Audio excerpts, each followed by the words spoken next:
Welcome to G-Man Gaming and Reviews. This is going to be our guide to the Zealot. This is the second time that we're shooting this, as I wasn't happy with the first time, so let's kick into it. So, the Zealot is one of the three factions of the Watchers of Tuathan.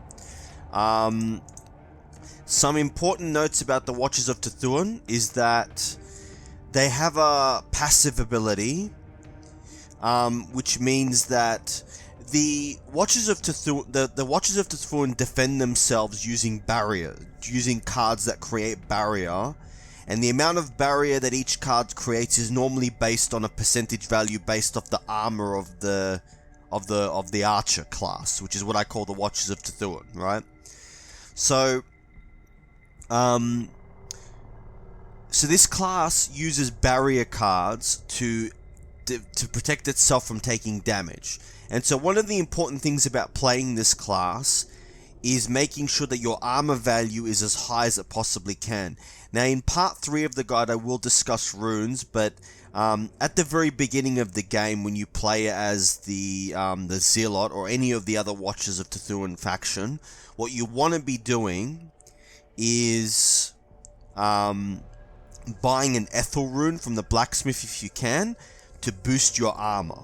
Okay, the higher the value your armor, the better it's going to be for you, especially for this class, right? So that's the defensive aspects. That every class has its own way of defending itself. This class creates barrier with maneuver cards based off the amount of armor that the class has. So you, a basic idea is with the Watchers of Tuathan, including the Zealot, make sure your armor is as high as possibly can. The more armor you have, the better.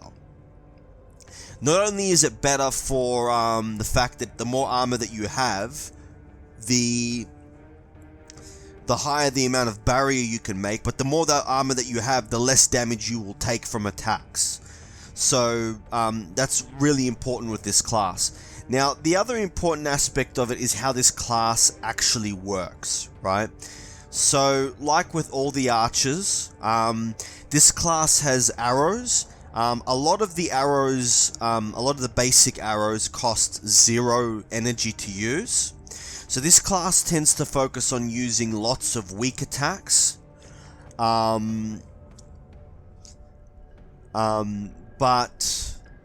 this class has got, like with all the other archer classes, has got ways of buffing their damage, right?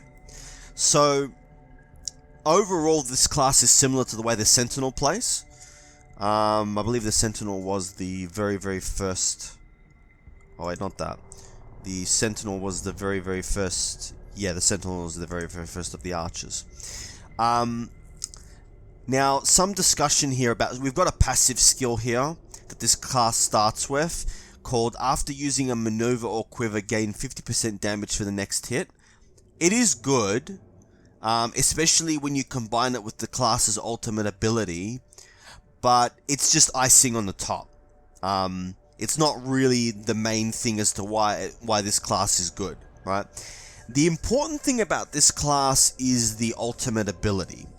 Now, like with all the archers, right, your charges can be used in one of multiple ways. They can either be used...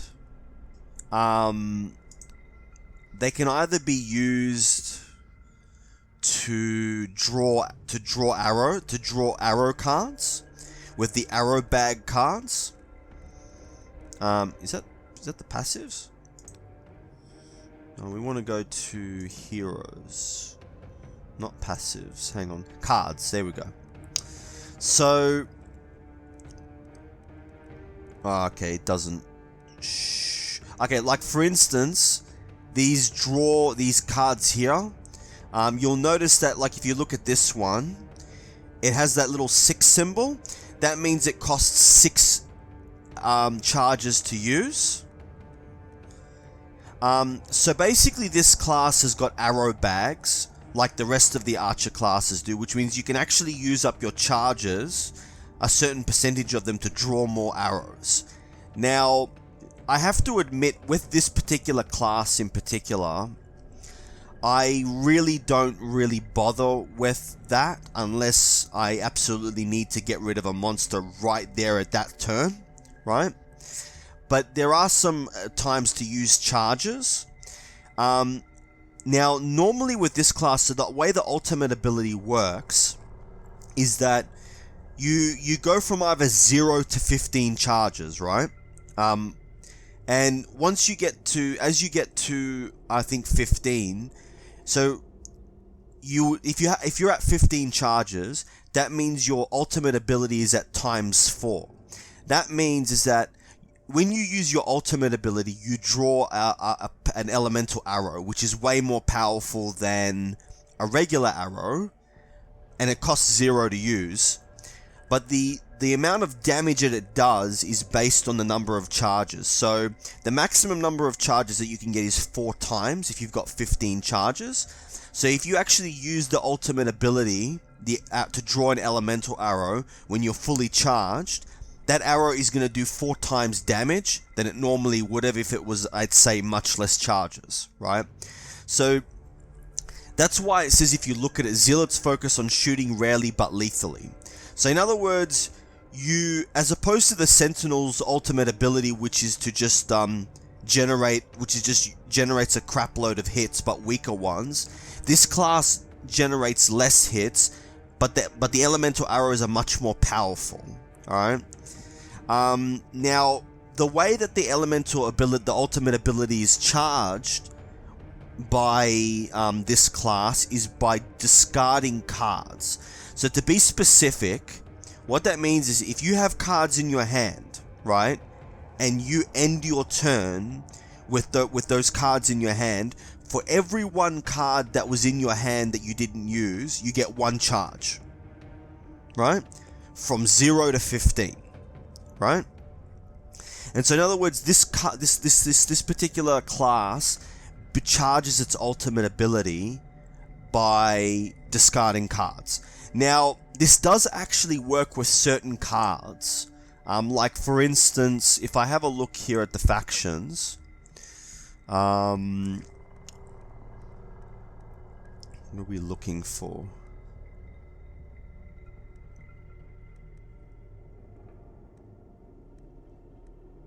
I'm looking for a card.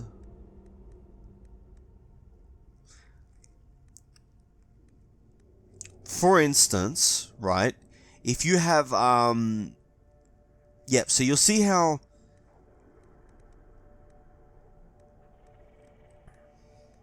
where is it?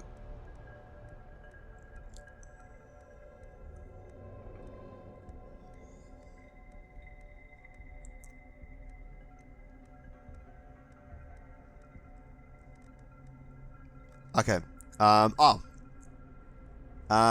this one. See how this card says discard all arrows? Now what that means is if you actually use this ability and you say have 4 arrows in your hand, right? You'll notice that the Acid Flood cards, it deals 1 hit for 50% damage and reduce enemies' armor by 0, 10 for each arrow in hand, discard all arrows. So if you say had 4 additional arrows in your hand apart from this card, if you play this card, not only are you going to use its ability, but you're actually going to get additional 4 charges for discarding those other 4 arrows. So one of the things about this card, this class in particular, is understanding that since you gain charges by discarding cards, sometimes cards that make you discard other cards are actually really, really useful, okay, for charging your ability, right? Especially if you have cards that allow you to discard cards on the next hit and gain more and gain more damage for the next hit. Because what it means is you're stacking it all together. You're discarding arrows, which is building your charges, and at the same time you're buffing up your damage so that when you use this ultimate ability and draw an elemental arrow, it does mega damage. But that's essentially how this particular class works. It's very, very hard to explain if you haven't seen this class before, or you haven't seen any of the Watchers of Tuathan classes. You probably want to start with the Sentinel, but that's the general gist of how this class works. So what we're going to do now is we're going to move on to part 2 of the guide, where I take you through some playthrough. So transitioning now. Welcome to part 2 of our guide to the Zealot for Tainted Grail. Alright, so this is going to be we're going to go through the... Oh, I petted my wolf, which is good. We're going to go through... we're going to go through some difficult combat to demonstrate how to use this particular class. Alright, what do we got here? So we got the Bard. Did you have any luck?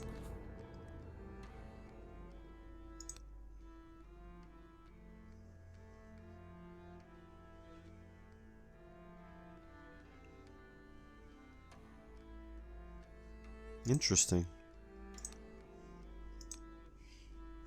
Okay, so we're going to do this battle here, so I can demonstrate how to use the Zealot. Alright, cool. So, right, you always want to make sure that you've got, at least one of these cards, and you also want to pay attention to how much damage the enemy is going to do, right? So this one's going to do 2 shots of either 3 to 4 damage each with a debuff, and this one's going to do 7 damage. So that's 15 possible total. So we're going to use this one of these cards to get our barrier up, and you'll notice I now have 56 barrier. So there's no point in getting any more barrier, so we're not going to worry about that. Now, one of the interesting things about the Watchers of Tuathan is they have these shots that cost 0 energy to use, and they do damage. So you can end up having a lot of shots that don't cost anything, which is one of the good things about this class. All right, so let's have a look here. So we're going to use the weird shot, which costs 0 energy to take him out. Now, one of the things that you want to notice is you want to mouse over these enemies, and it'll give you some information. This guy summons things, but this one does damage to all allies, which doesn't really bother this class. It would bother the summoner class, but this one does. The enemy will deliver more hits each turn unless it's stunned, so we kind of want to take him out quick, fast. Now, with these particular cards here, if you don't use them, if not played, next turn draw 1 card more. These can have negative effects if you don't play them. So I'm going to play this on him. And that was one of my my sigils that activated. Anyway, so now we end the turn. Now, one of the important things about this class is any cards that you don't use power up the ability. Now, you'll notice I actually have zero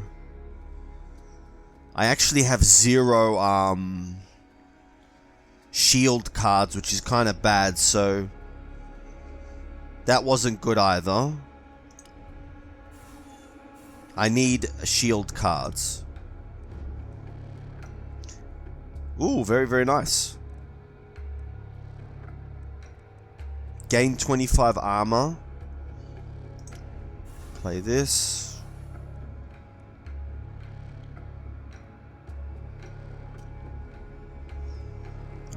Play this.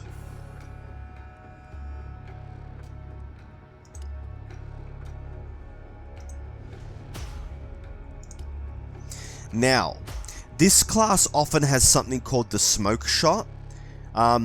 If you're fighting against multiple enemies, you probably want to play this on the enemy that you're not currently attacking. So this will take him out of the game, because he's stunned. Now, you'll notice that I have these arrow bags here, right? Now the way the arrow bags work is that you can use up to, it tells you here, I can use 3 of these 10 charges to draw 2 more arrows, and it'll cost me 1 energy. I probably will do that in the next battle to demonstrate how this works, but I'm not going to do it for this one. Alright, so now if I don't use any of these cards, I'm going to get an extra 3 charges, which is what we will do. Actually, we'll use this one to hit him.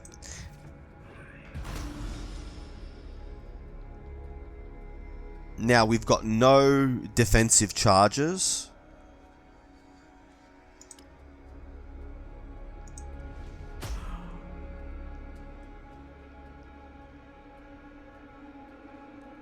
Now, if you have a look at this, if you have a look at the ability, right, or the elite,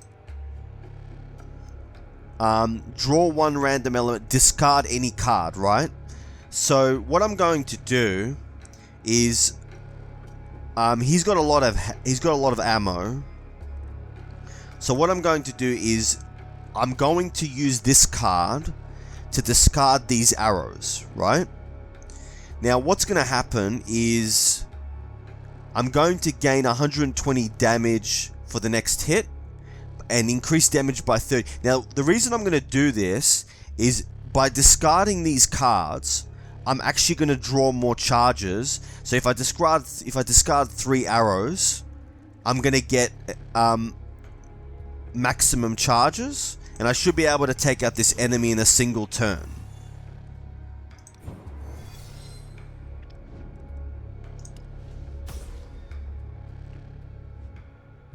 And I didn't.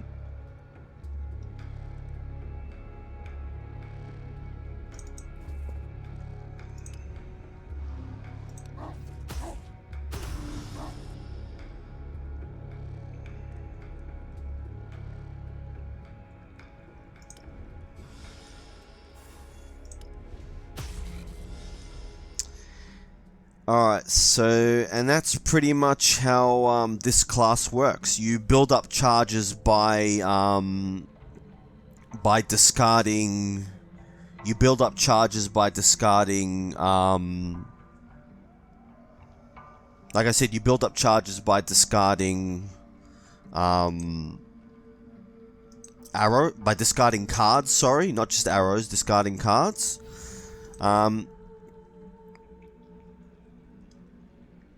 Alright, so we're going to do a big battle now, so I can demonstrate how this class works.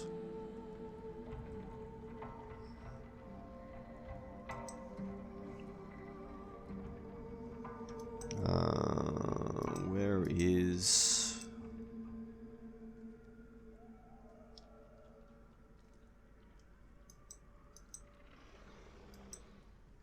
Did I already do a difficult battle? Alright. Let's do the... Let's do... Ooh, what's this?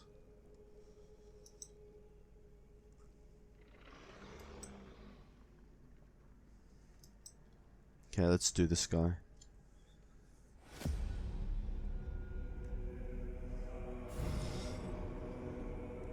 Alright, so we've got a lot of arrows in my hand. And you'll notice that this card costs 0. Reduce the damages of all enemies by 75 this turn. Or if not played, reduce the cost of 1 random card by 2.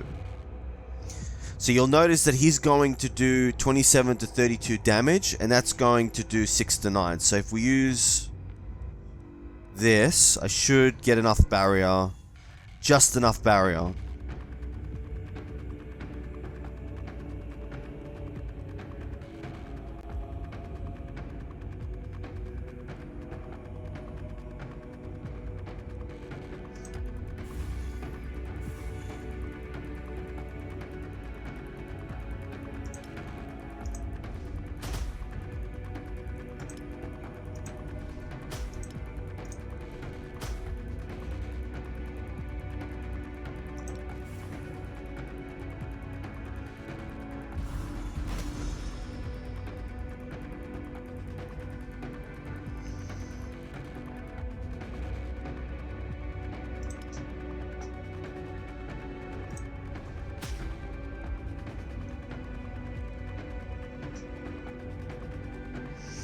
Alright, okay, so we use this.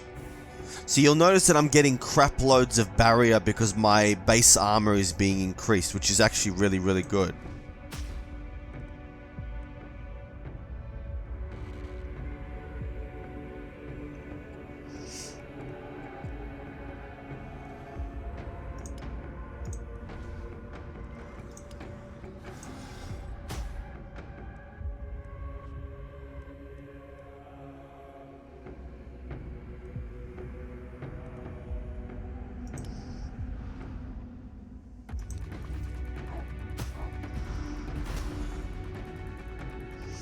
Ooh, now, I actually want to draw these toxic shots because they reduce the armor by 50 until the end of combat, which is actually really, really good. Alright, so we're going to use...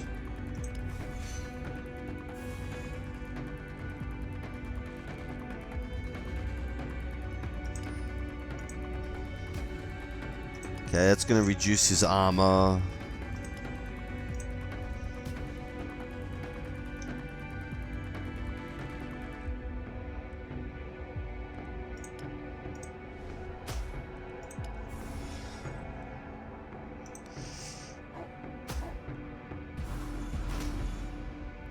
Alright, I'm not a big fan of this hold the bow card because you don't want to be losing armor. Now I've got these arrow bags, but I'm not really going to bother with them. I'm going to use barrier. Now this should allow me to take this one out.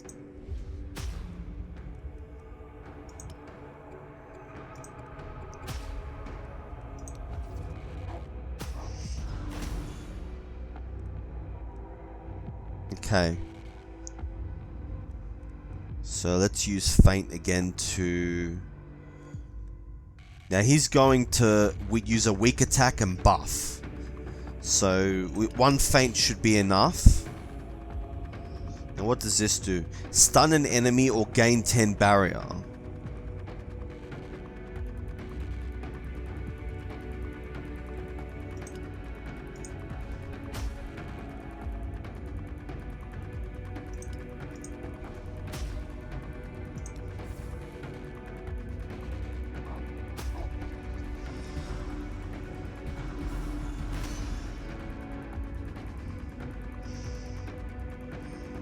Stun the golem.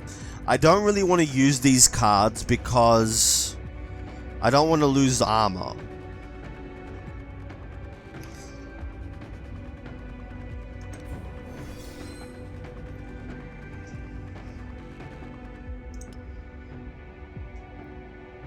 Alright, so he's going to do mega damage. I'm going to have to stun the golem. Otherwise, he's probably going to take me out in a single turn.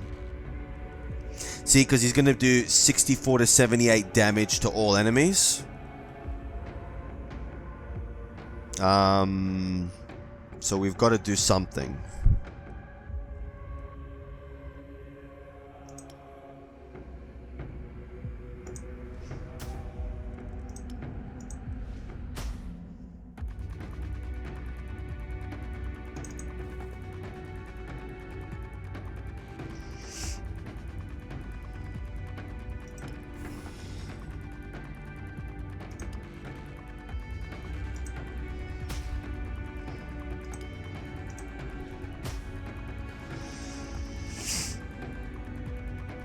Ooh, lucky he got stunned.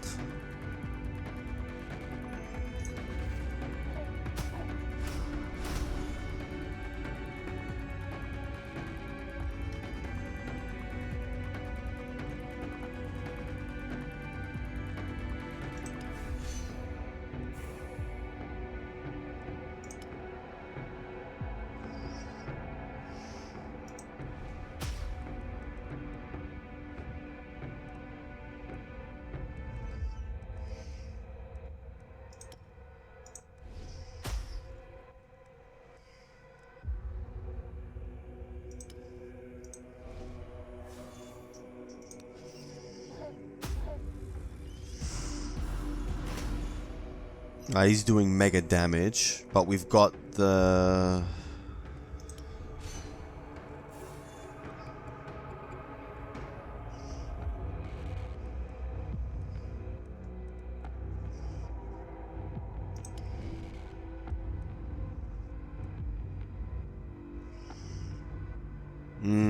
what do I want to do? Do I want to reduce his armor? Yeah, I'm going to reduce his armor. So the reason I did this is because each of these is going to reduce his armor by 50, which means next turn, he's going to start taking mega damage.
Now I should be able to take him out in a single turn.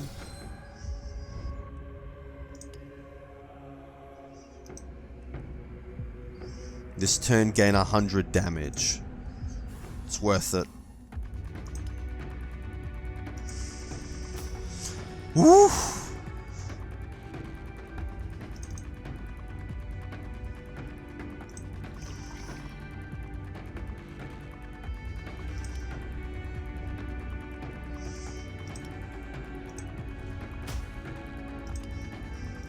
I think it's because I'm playing on really high difficulty or something, because I've never had this...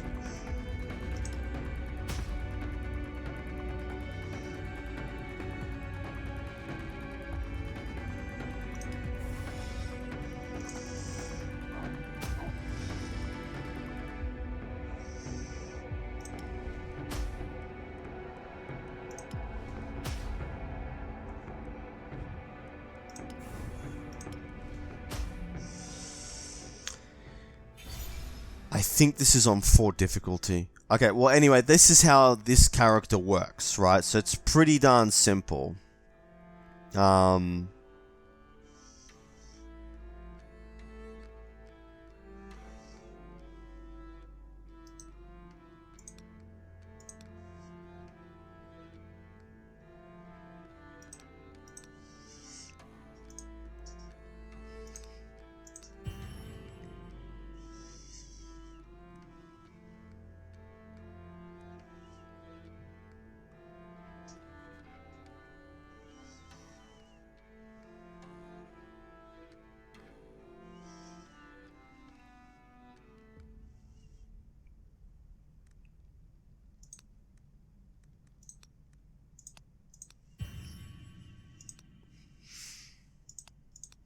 Feels like an echo of something that happened before.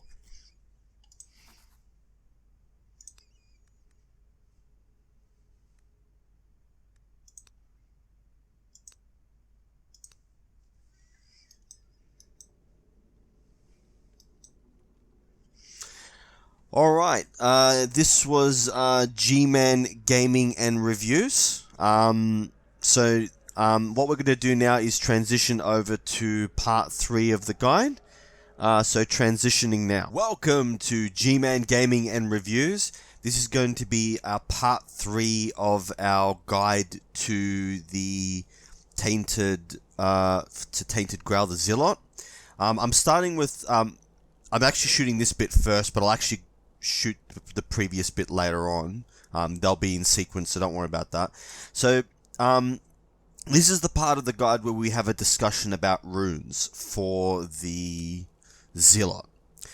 Now, like you would have seen at the beginning of the video, the in particular, the Watchers of Tuathan are all about getting barrier based off their armor value. So anything that boosts your armor is actually pretty good. So one of the runes that you should try to get at the very beginning of the game by going to the blacksmith is this Ethel rune here, right? Because it increases your armor by 10, which is quite significant. Also, any upgrades that you get that increase your armor are also very good for this particular class. Now, I've got a few runes here as I'm a bit into a gameplay. Now, you would have noticed that I'm actually not using the Ethel rune, I'm using this one.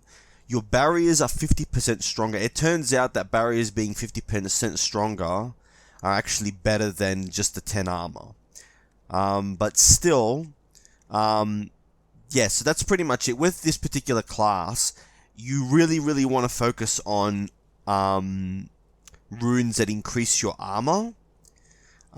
Because, like I said, the higher your armor is, the better your barrier cards will be. One of the other annoying things about this particular character is, if we go to the passives here, is this agile movement, which means that all barriers last only one turn, which is actually, it's good. It's really, really bad. It means that if you don't draw a barrier card that turn, you're going to take damage. Chances are.